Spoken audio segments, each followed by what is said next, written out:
Hey y'all, I'm Parker, And I'm Dre. and this is the Disney Cellar, And today is all about the Disney Classics Collection, the Disney Classics Collection, known to some as the Black Diamond Collection. which released on VHS and partially on Betamax before abruptly ending with the release of Peter Pan. Yeah, so the Classics Collection began over here with Robin Hood, which was first released in '84, and then ended a decade later over there with The Fox and the Hound in 1994. There are 20 original titles within the Classics Collection, with 5 films seeing a re-release within the collection itself. Now, before we go any further, I do have to add, if any or all of this sounds even remotely familiar, it's because it likely is. One of our very first episodes ever in the Disney Cellar was an overview of all the different VHS releases and all the various collections. But we warned y'all, we'd be coming back to do a deep dive into the, what was it, specificities and eccentricities of each. So here we are. Last time we spoke about Disney VHS tapes, we saved their value for the very last. This time, we're flipping the script, y'all. What are they worth, Parker? 100 million. No, I can't. No. Not much, guys. No. Really not much. I don't know where it started, but sometime in the last decade, word has spread that this Classics Collection seen here is worth thousands or even tens of thousands of dollars. These are ungraded, already opened, well-loved VHS tapes. Spoiler alert, they're not. No, of course they're not. And we should know, as we're currently working to collect and catalog every VHS tape ever released by Disney. We own hundreds of them, and so far I think the only one that comes even close in value is Disney's Pixar's Cars, which was the last VHS tape ever released by Disney, and maybe the last VHS tape ever released ever. It was a part of their Disney Movie Club promotion. According to Kodak, the film photography company says tapes don't last for long due to, the magnetic charge, causing blacked out scenes, discoloration, eventually entire loss of footage. Yeah, not really a great investment strategy, but if you are going to collect Disney VHS tapes, I'd recommend searching for sealed tapes, and ideally tapes from 1985 or before that. Unless it's Cars. Correct. Oh, I see that. Which brings us over here to Robin Hood and Pinocchio. They released on December 3rd, 1984, and July 16th, 1985, respectively. They were also the only films to see a release in a black clamshell. Unlike the white clamshells we've all come to know and love, these were originally intended to only be sold to video rental companies and video rental stores, which is why they came with the hefty price tag of $75.95. Which is like $236 today. Yeah, it's crazy. Disney also spent a reported $1 million advertising the release of Pinocchio, which was allegedly the first national marketing campaign for one single tape. Next came Dumbo on November 5th, 1985, then Sword in the Stone in March of 1986, and then Alice in Wonderland May 28th of that same year. Alice in Wonderland had already been released before on VHS, just not a part of the Classics Collection. It was originally released as a rental only in the Walt Disney Home Video line. It was re-released on May 28th, 1986 for the first time as part of Disney's Classic Collection, spearheading their Wonderland campaign. Which was a summer promotional sale Disney offered in hopes of boosting overall sales. And that's because by this time, Disney VHS sales were facing the laws of diminishing returns. Robin Hood had sold over 100,000 copies. Pinocchio had sold over 125,000 copies. And though I don't have an exact number for the first release of Dumbo, The Sword in the Stone only sold 75,000 copies. It was reported by Billboard that allegedly over 650,000 units had been shipped for Alice in Wonderland, but the total number of videos sold is really unknown. Wow.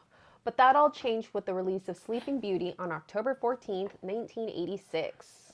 Sleeping Beauty was the first title to be released in VHS Hi-Fi, which produces higher quality sound that is comparable to the quality of a CD and is also released in stereo. The film became the centerpiece for Disney's $6 million promotional campaign, Bring Disney Home for Good, which featured all 6 of the Disney animated classics released up until the end of 1986. Sleeping Beauty sold over 1 million copies. Insanity.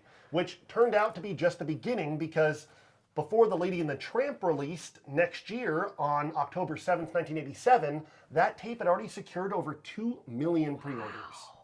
Lady and the Tramp eventually sold 3.2 million copies, making it the best-selling video cassette at that time. Yeah, and at $29.95 a unit, that's over $260 million today. Moving right along, next came Cinderella on October 4th, 1988, followed by Bambi on September 28th of 1989, along with the first re-release, within the Classics collection, both Dumbo and Sword in the Stone, all at a fancy new price point.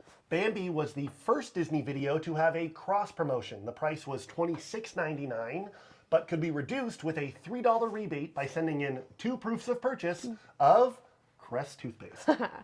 Desperate to be a part of their world, The Little Mermaid released on May 18th, 1990, and was priced at $26.99, the same as Bambi, but this time a $3 rebate was available from Disney with no additional purchase required. You did not have to buy toothpaste this time. Disney made good on its promise of its biggest TV advertising campaign ever, including extensive print advertising.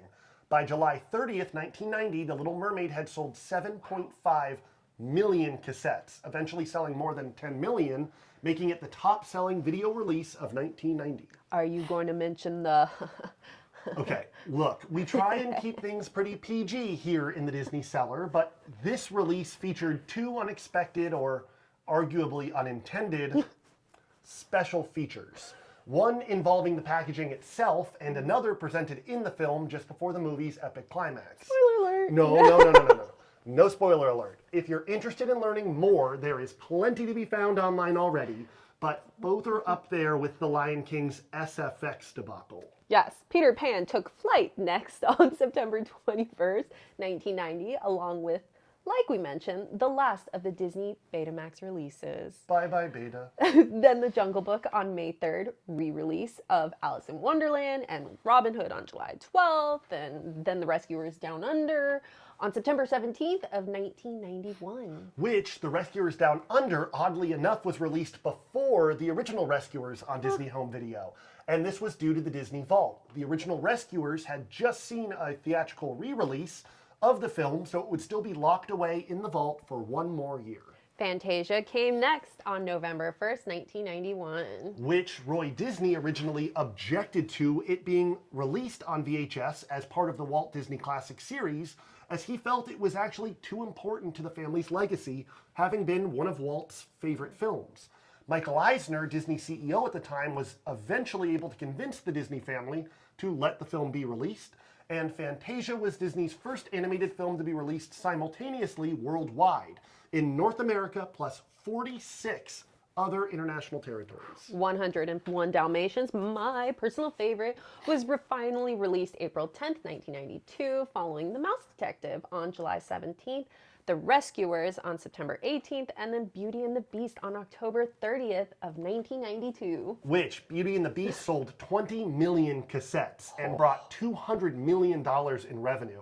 Disney opted to delay the Laserdisc release for the theatrical version of Beauty and the Beast until September 29th of 1993, making a film festival screened work-in-progress print on disc available in the interim. It was the first Disney animated film to have a widescreen Laserdisc release. And, well, if you're sitting here wondering what a Laserdisc even is, well, that's a story for a different day. But we do mention them briefly in our vinyl record episode. We'll do a whole episode on those eventually. But basically, they're like giant DVDs. Like a really big, After big that, DVD. Pinocchio saw its re-release into the Classics collection March 26, 1993. Finally, from humble origins comes my boy Aladdin. It is the single best-selling release of the Walt Disney Classics line. The VHS was first released on September 29th, 1993, although it was weirdly not officially advertised until October 1st. Don't ask us why. But if you know, comment down below.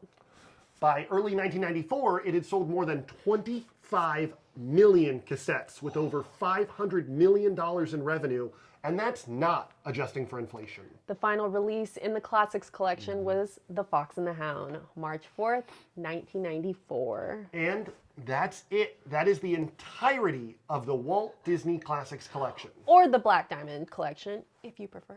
Sure, it's just not correct. Now, I do have two disclaimers before we wrap things up for today. The first is the original release of Fantasia and the eventual re-release of Pinocchio do not feature the Walt Disney Classic designation.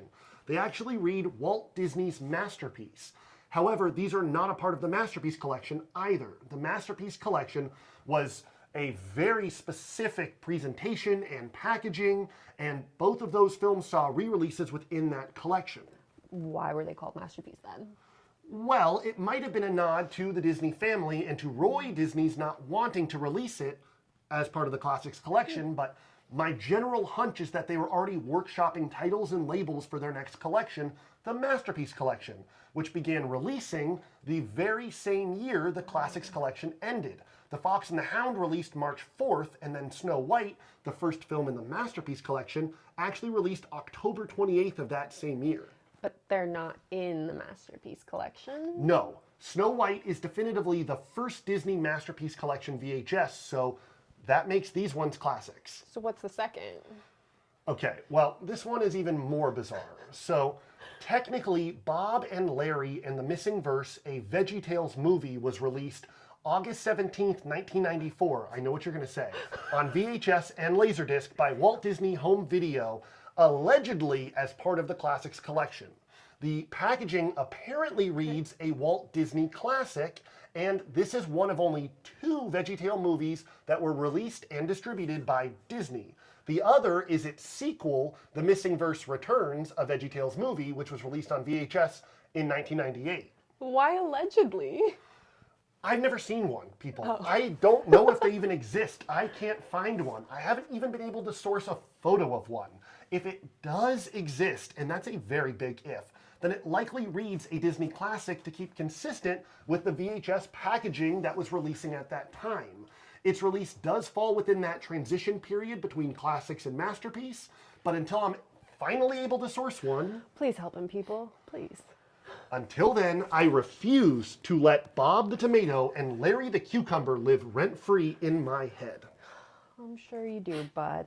All right, people, that's our show for today. Thank you all for stopping by. This is the Disney Cellar. I'm Parker. And I'm Dre. And you need to help us find a copy of Bob and Larry and the Missing Verse, a VeggieTales movie, please. We hope you have a magical day. Bob and Larry, please. He needs your help. Please.